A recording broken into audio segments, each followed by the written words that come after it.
طب دلوقتي احنا عملنا بروتكت للشيت. طيب ده ممكن اضيف هنا، اعمل اضافة للشيت هنا، او عملت اضافة للشيت تانية، او اعمل ايه، او اعمل ديليت للشيت ده. عايز اعمله ديليت، عملت له ديليت. طيب ما هو كان ممكن اعدل في الشيت او الشيت ده.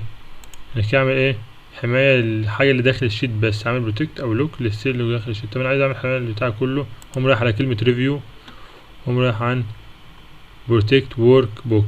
شايف بقى دي بروتكت ورك بوك، نغطي عليها كده ونحط نفس عايز احط بقى باسورد او باسورد مختلف، عايز احط 1 2 3 نفس الباسورد يعني. هتيجي تعمل انسيرت مش هنعرف تعمل انسيرت، تيجي تعمل ديليت هنا مفيش ديليت، خليها خلاص.